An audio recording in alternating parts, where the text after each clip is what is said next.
Yo, it's me again, mga ka-farmers, Lenovo TV Vlog. So, ngayong araw mga idol, nandito pa tayo sa bahay. Kung mapapansin nyo mga idol, so ngayong araw pupunta na naman tayo doon sa ating opisina mga idol, dahil medyo ano na yung oras, alas 8 na siguro mga idol. So maganda yung panahon natin, mahangin, napaka preskong hangin mga idol, mga farmers. Nandito pa tayo. So papunta pa lang tayo doon sa ating opisina mga idol. So bago ang lahat, gusto po nating batiin yung mga viewers natin mga idol, bagong viewers, subscriber mga idol. Kamusta na kayo mga idol? At yun mga idol, shout out sa inyo. So yun mga ka-farmers mga idol, ito yung ano namin dito. Yung mga hollow block kami. So bale, itong mga hollow block pala dito mga idol, kami lang to ang gumagawa mga idol. May sarili kaming orma. So yun mga idol, ito mga idol, binungkal namin dito para sa lagayan ng motor. Ito dito mga idol, ito na yung panglagayan dito. So kailangan pa natin tong sementuhin natin tong floor dito para maayos yung lagayan ng motor dito mga idol. So ito yung mga tambakan na lupa, dito tayo tinapon. So yun mga idol, pupunta na tayo doon sa ating opisina. Mag walking tour muna tayo mga idol, mga ka-farmers. At kung bago ka pa lang sa ating YouTube channel, like and subscribe na lang po mga idol. So yun, tara mga idol. Siya nga pala mga idol, kung aabot na tayo doon sa ating opisina, yung content natin ngayon para i-update yung nataniman natin ng radish. So yun mga idol, halos tumubo na sila lahat mga idol, at siya nga lang hindi pa tayo nakapag-abono dahil nagtatanim pa tayo ng pechay.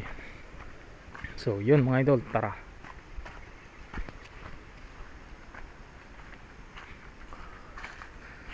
Ang kalabaw namin, no?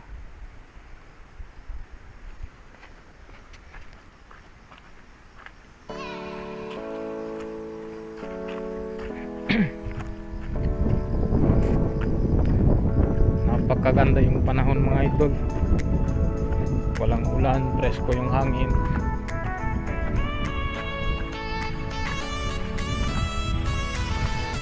Masinaw yung araw.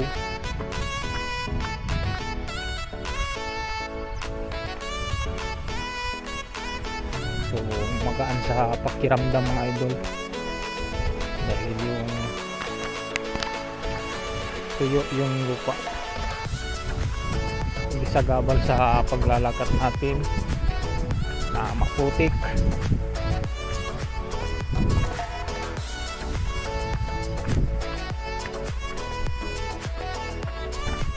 Tuyo yung lupa mga idol.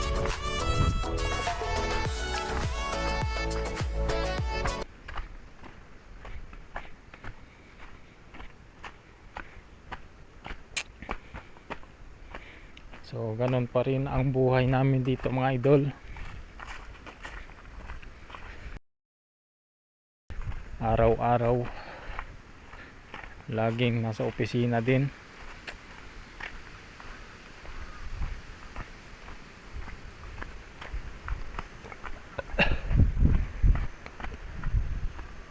So bago ang lahat mga idol, bisitahin muna natin yung stock na tubig dito, kung wala na bang laman.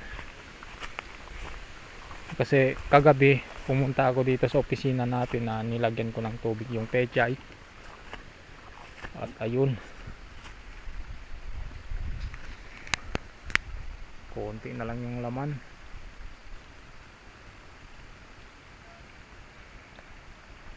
So kailangan muna natin doon sara para mamayang hapon may stock na naman na tubig. Kasi mainit yung araw ngayon,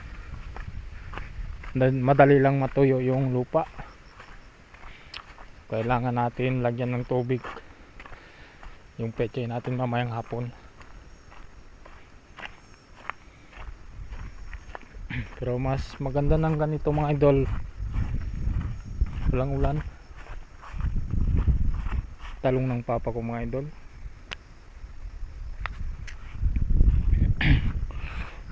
Mas okay na to mga idol, hindi lagi yung ulan.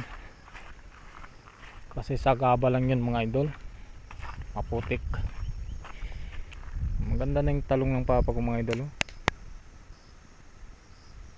Kalix to. Tapos yung doon, daw ng sibuyas ng nanay ko mga idol. So kung makikita nyo mga idol, noon ito yung area natin dito na nataniman ng kamatis. So ngayon sa kanila na naman to mga idol, ibinalik ko na sa kanila para magtanim daw din sila. So sinahuli ko na mga idol. So bali yung area ko dyan na naman magsimula. Punta doon tulad din ng dati, dito tayo nagsimula. So kung mapapansin nyo mga idol, klarong klaro na yung radish natin. Ito na siya mga idol. Ito na siya mga ka-farmers. Ito yung update natin ngayong araw. Halos tumubo lahat mga idol. Radish. So siguro pagkatapos tayo mag-abono magtanim ng pechay, dito na naman yung trabaho natin, mag-abono. Abonohin na natin dito itong radish natin. So hanggang doon to sa dulo. So punta tayo doon mga idol.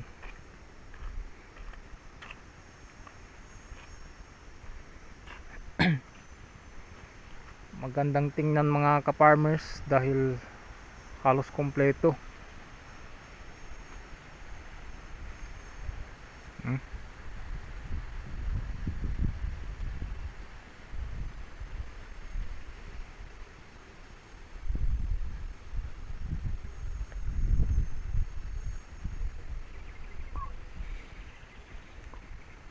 Kompleto talaga mga idol. So pagkatapos natin i-update sa inyo itong radish, punta muna tayo dun banda sa unahan, sa dulo. Andyan yung similya natin na pechay. Balikan natin yan para dalhin doon mga idol.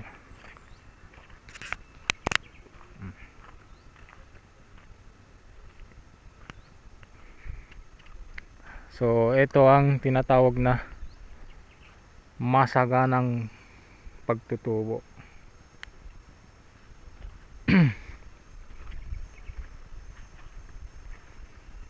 Maganda yung pagtubo nila mga idol.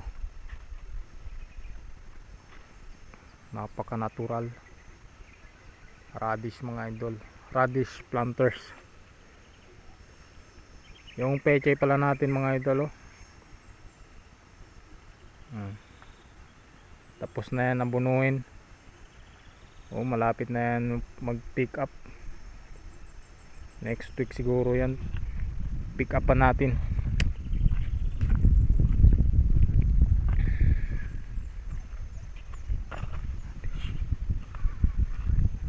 Radish.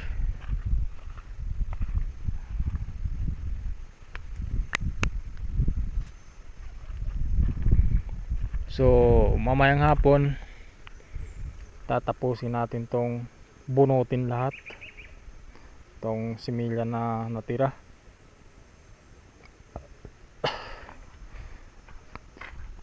Daming na damage mga idol, mga ka-farmers.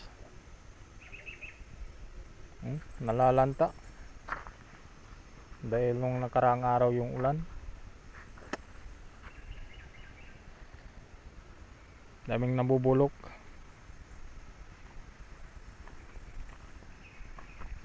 Magandang tingnan mga idol.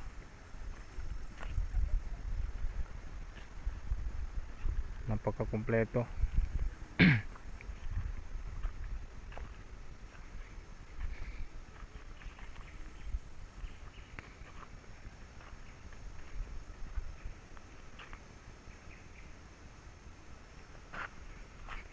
So bale itong radish natin mga ka-farmers, kalahating kilo to mga ka-farmers lahat.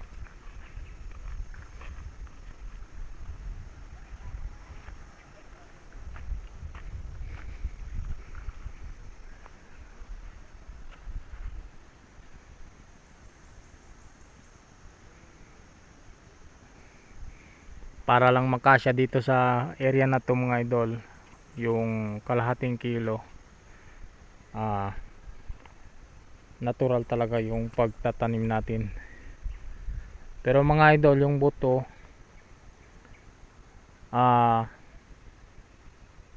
maximum lang yung dalawa tatlo tulad ng ganito mga ka-farmers. Halos makikita nyo dalawa lang. Dalawa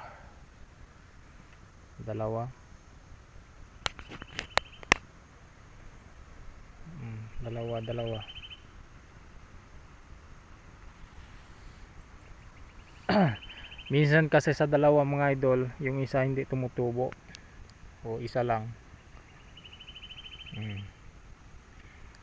Bihira lang kayo makikita mga idol na tatlo, pero tatlo naman yung nilagyan natin sa butas.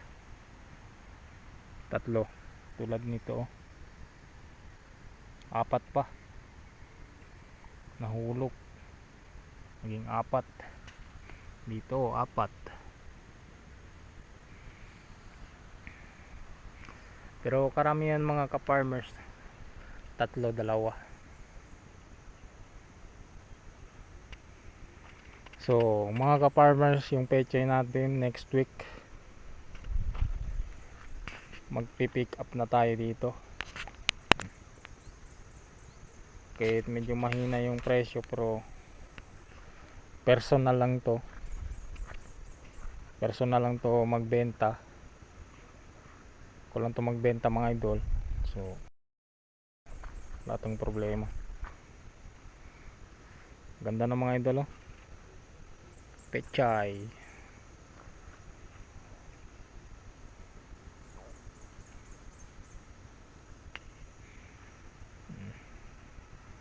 Punta muna tayo doon sa unahan mga idol.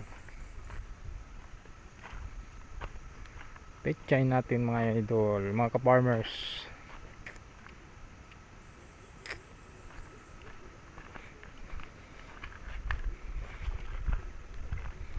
Bale tatlong klase lang yung tanim natin mga ka-farmers. Yung siling espada dyan sa baba mga idol, dyan sa plastic, wala na yun, iniwan ko na mga ka-farmers. Ginastos ko ng 25 kilos na abono mga idol. Nasayang lang, mahina na yung pagbigay ng bunga. So iniwan ko na lang sa damuhan. Lugi na tayo doon. Lugi na yung trabaho. May mga malalaki na mga ka-farmers next week talaga.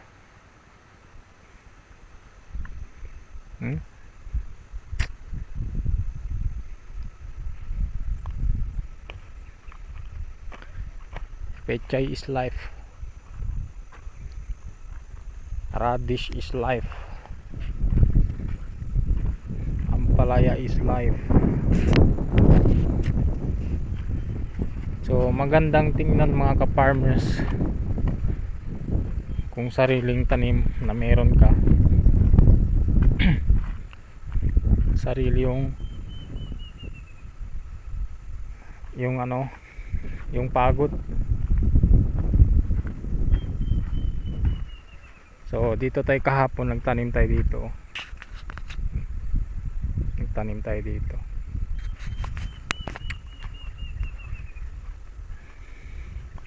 Kagabi mga alas 10 pumunta tayo dito para lagyan ng tubig. Indian mahina na yung pagsirit ng sprinkler natin. Wala na.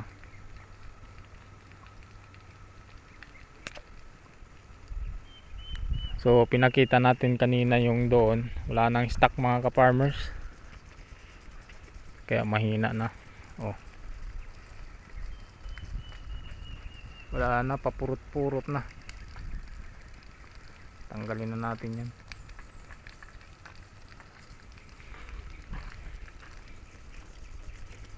So yung stock natin na similya kanina, pinakita ko doon sa basket. Continue pa rin tayo dito ngayon. Dito tayo magsisimula. Continue pa rin hanggang bukas. Hanggang bukas siguro maabot mga hanggang dito yung pagtatanim. Tapos yung mga maliliit na natira, estimate ko siguro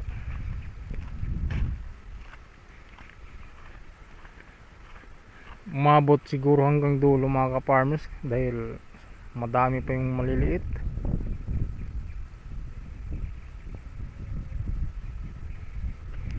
So bale ito dito bakante na naman to, pero may stock na naman. May stock pa ako doon na 1/4. So magpupunla tayo siguro mga April na siguro mga idol, para hindi tayo mataranta sa trabaho, dahil para dito yan mga ka-farmers, pero kalahati lang siguro, pero pwede man yun lahat, dahil yung doon sa unahan, yung doon sa Marang, mag-harvest na. So yung 1/4 doon na reserba hanggang dito na naman yun mga ka-farmers, pero April na siguro, para hindi tayo mataranta. Dahil kung mga ngayong buwan magpupunla tayo, tapos andun pa yung radish natin, kailangan yun tanggalin yung sagbot. Hindi natin maiwasan yung sagbot kung nandyan na yung fertilizer, tapos na tayo mag-abono. Hindi natin maiwasan na yung mga maliliit kailangan talagang tanggalin, para kung magkaroon man sila ng laman, konti pa lang yung sagbot. So magkakaroon talaga yung iba na laman, para hindi sila maging malnourished kapag may mga sagbot. Ang radish kasi mga ka-farmers mga idol, kapag ganito ang stage na pagtutubo, so nandyan na rin yan yung sagbot, mga maliliit tulad nito. Oh, daming maliliit yan. Oh, maliliit. So habang lumalaki yan mga idol, lumalaki din yan. So pagkatapos natin abunuhin itong radish, hayaan muna natin to mga 2 weeks siguro, mga ganito na yung sagbot. Mga 2 pulgada na siguro, 3 pulgada na yung sagbot. Pero kailangan mga 2 pulgada pa yung sagbot, tanggalin na natin. So yun, para sa araw na to mga ka-farmers, ito yung update natin. Radish, ito yung trabaho natin nung nakaraang semana.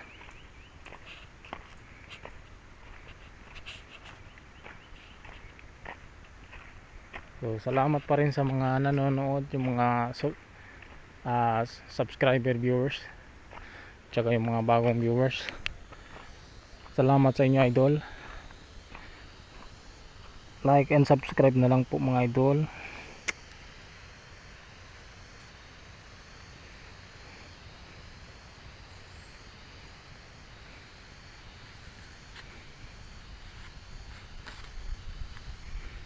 Kung dito na lang yung video natin. May na talaga ma-recover. Kulang talaga sa vitamin, kailangan sprayan natin, talong natin. Pero nare-recover na naman yung talong natin. Nare-recover na din.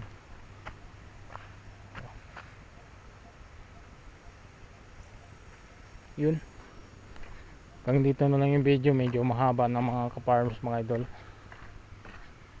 pero in fairness mga idol, yung mga malalaki marami ng sanga, so kailangan natin tong i-pruning.